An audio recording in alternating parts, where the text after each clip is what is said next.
இன்னைக்கு எதை பத்தின பதிவுனா, உங்களுடைய ஆட்சி காலம் தான் மக்களுடைய பொற்காலம் அப்படின்னு பச்சையா ஒரு பொய்ய சொல்லிட்டு ஊருக்குள்ள தூக்கிட்டு இருக்க திமுக காரணங்களுக்கு தான் இந்த வீடியோ. கடந்த ஆண்டு அதிமுக ஆட்சியில் கொலை, கொள்ளை, கற்பழிப்பு அனைத்தும் நடைபெற்றது. எங்களுடைய ஆட்சி காலங்களில் அது அனைத்தும் அப்படியே குறைந்திருக்கிறது அப்படின்னு பச்சையா போய் சொல்லிட்டு இருக்காங்க.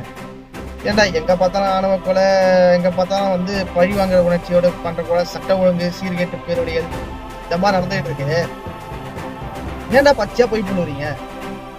கேட்கறேன், ஏன் பச்சையா போய் போடுவீங்க?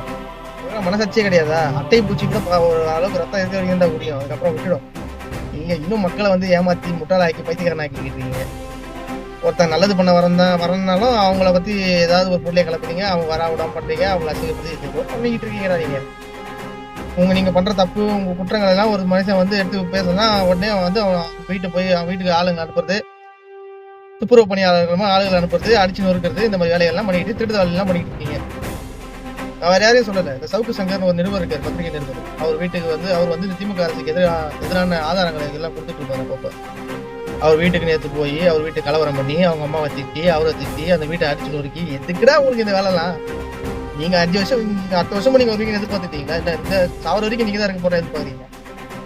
பாப்பா ரிவியஸ் ஆகி வேற ஒருத்தவங்க வந்து உட்கார்ந்தாலும் வேற மாதிரி ஆயிடுவீங்க. அந்த வேற ஒருத்தவங்க யாரும் இல்லை, என் தலைவன் தளபதி தான். தமிழக வெற்றி கழகம் 2026ஆம் தேதி கால் தடம் பதிக்கும். உங்களால என்ன புடுங்க முடியுமோ அது இன்னும் பிடிங்களா? மயிரை புடிங்களா? உங்களுக்கு மொத்தமா வைக்கிறேன்டா, வெயிட் பண்ணுங்களா, வச்சு செய்யறோம்.